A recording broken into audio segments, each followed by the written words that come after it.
Hello friends, welcome back to my channel. तो इस video में हम बात करते हैं कॉमन सिलेबस की। जो एनवीएस टीजीटी पीजीटी के एग्जाम में आपका कॉमन सिलेबस आएगा उसके बारे में हम यहाँ पर बात करते हैं। और जो आपका थर्ड लैंग्वेज आपको चूज़ करनी है, हिंदी इंग्लिश तो है ही, general Hindi general English, but third language को जब हम चूज़ करते हैं तो उसके बारे में भी यहाँ पर आपको इन्फो मिल जाएगी। ठीक है, तो देखो यहाँ पर रीजनिंग एबिलिटी में पजल, सीटिंग अरेंजमेंट, इसमें वो क्वेश्चंस आते हैं जैसे हम कह दें कि कुछ पर्सन्स को सर्कुलर टेबल में बिठा दिया है, या फिर कुछ पर्सन्स ये बिठाए हैं, इनका फेस जो है वो नॉर्थ की साइड में है, और कुछ पर्सन्स जो हमने बिठाए हैं उनका फेस साउथ की साइड में है, या फिर कुछ पर्सन्स ऐसे बिठाए हैं, इधर 4 बिठाए, इधर 4 बिठाए, आमने सामने उनका फेस है, या सर्कुलर अरेंजमेंट में। तो इसमें उसी टाइप के क्वेश्चन होते हैं।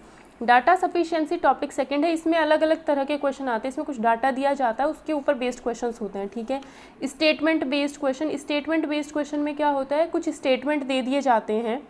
वर्बल रीजनिंग के अंदर ये आता है, स्टेटमेंट दिए जाएंगे, फिर बताना होगा दोनों स्टेटमेंट ट्रू हैं, मतलब 2 स्टेटमेंट दे दिए जाएंगे 1 2, फिर नीचे कुछ ऑप्शंस दिए जाएंगे, तो देखना होगा कि कौन सा फॉलो करेगा स्टेटमेंट, है ना। या तो इसमें ट्रू फॉल्स वाला स्टेटमेंट हो जाता है कि पहला, मतलब स्टेटमेंट बेस्ड है। इसमें आपको ए करके एक स्टेटमेंट लिखा होगा, बी करके दूसरा स्टेटमेंट, या तो दोनों एक दूसरे से रिलेटेड होंगे, या पहले वाला होगा दूसरे वाला नहीं होगा, पहले वाले होने की वजह से दूसरे वाला होगा। कुछ ऐसे ऐसे टाइप के स्टेटमेंट बेस्ड क्वेश्चन इसमें मिलते हैं। तो थोड़ा सा इसे आप सर्च करोगे तो आपको पता चल जाएगा होते कैसे हैं क्वेश्चन।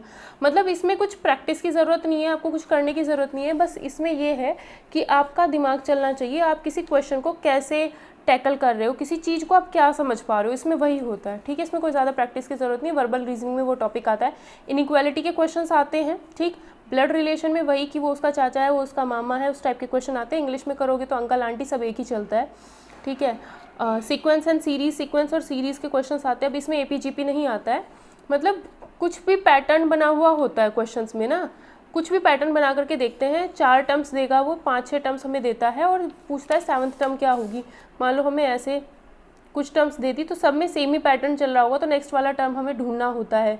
ठीक है, या फिर कुछ टर्म्स लिखी हुई होंगी, आगे एक टर्म, मतलब 1 2 3 4 5 6 की 6 टर्म्स लिखी हुई हैं, पूछेगा कि इन चारों में से कौन सी ऐसी टर्म है जो इस सीरीज़ में नहीं आती है, तो कोई ना कोई बीच में एक गलत टर्म उसने दे रखी होगी। तो इस तरीके से क्वेश्चन होते हैं सीरीज़ वाले।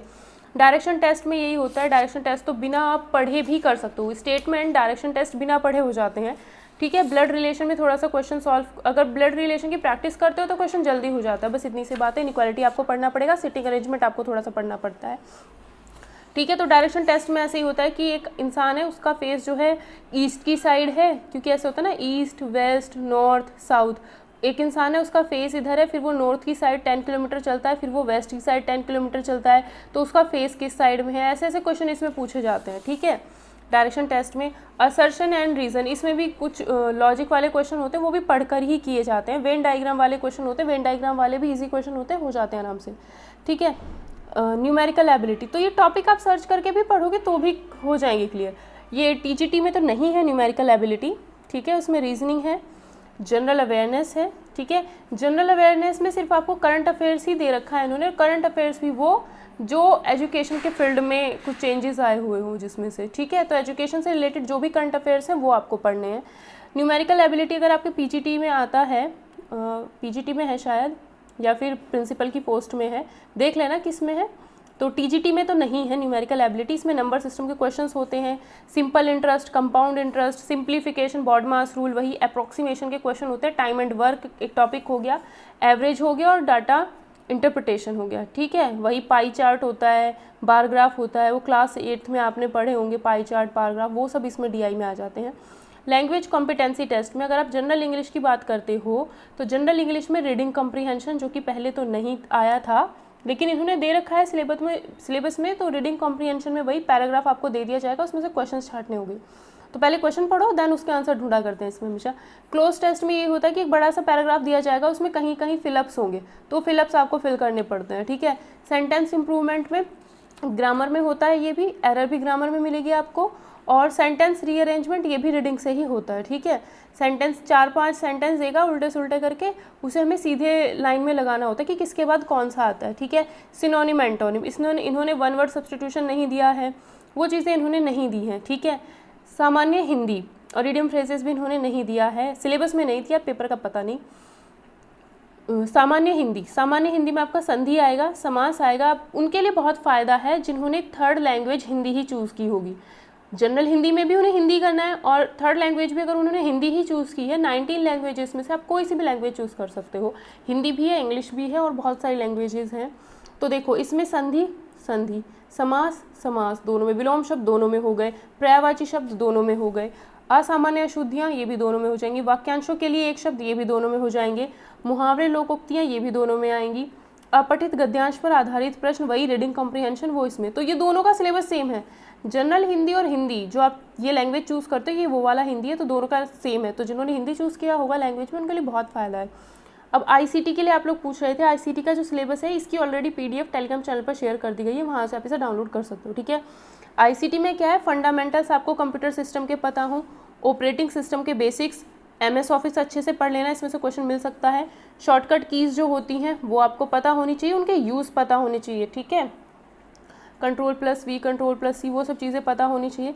इंपॉर्टेंट कंप्यूटर टर्म्स जैसे हो गया जो भी है CPU, ऐसे जो भी वर्ड्स हैं वो आपको पता होनी चाहिए। एब्रीविएशंस वही कि CPU की फुल फॉर्म क्या है, तो एब्रीविएशंस मतलब फुल फॉर्म। कंप्यूटर नेटवर्क वही लैन मैन वैन जो थे, ठीक है। साइबर सिक्योरिटी के बारे में आपको पता होना चाहिए, और इंटरनेट के बारे में आपको पता होना चाहिए, ठीक है।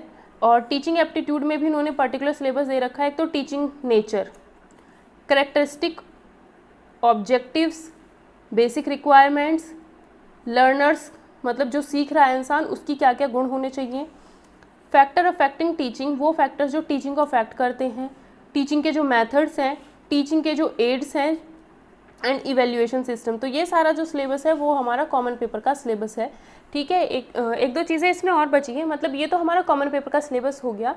बाकी जो सब्जेक्ट डोमेन में दो चीज़ें उसकी वीडियो मैं अलग से बना करके अपलोड कर दूँगी। यहाँ पर आपको ये फ़ायदा कि हिंदी जो उन्होंने थर्ड लैंग्वेज चूज़ की होगी तो उनके लिए तो बहुत फ़ायदा, क्योंकि सेम ही सिलेबस पढ़ना पड़ेगा। जनरल इंग्लिश में थोड़ा बहुत ही उन्हें पढ़ना है, ज़्यादा पढ़ना ही नहीं है, ठीक है। तो ये हो गया आपका ये वाला। और जनरल इंग्लिश और जनरल हिंदी की प्रिपरेशन आपको कैसे करनी है इस पर ऑलरेडी एक वीडियो बनी हुई है। अगर आप NVS TGT एग्ज़ाम प्लेलिस्ट में जा करके वीडियोस देखते हो तो वहाँ पर आपको बहुत सारी वीडियोस मिल जाएंगी जो NVS से ही रिलेटेड हैं। मतलब NVS का एग्ज़ाम पैटर्न, उसके ओल्ड पैटर्न की भी वीडियो है, उसके न्यू पैटर्न की भी वीडियो है, उसमें एग्ज़ाम पैटर्न हो गया आपका, और NVS का प्रीवियस ईयर पेपर का एग्ज़ाम का एनालिसिस भी किया हुआ है कि कौन सा क्वेश्चन कहाँ से आया हुआ है, ठीक है। तो उन वीडियोस को अगर आप प्लेलिस्ट को जा करके देखते हो तो आपको सारी बातें NVS से के बारे में पता चलेंगी। अगर आप सेल्फ स्टडी कर रहे हो तो बहुत हेल्प मिलेगी आपको वहाँ से डेफिनेटली, अगर आप उसे देखकर जा करके देखते हो तो, ठीक है। तो वीडियो पसंद आए प्लीज़ शेयर कर देना। इसकी PDF आपको टेलीग्राम चैनल पर ऑलरेडी शेयर कर दी गई, तो आप जा करके वहाँ से डाउनलोड कर सकते हैं।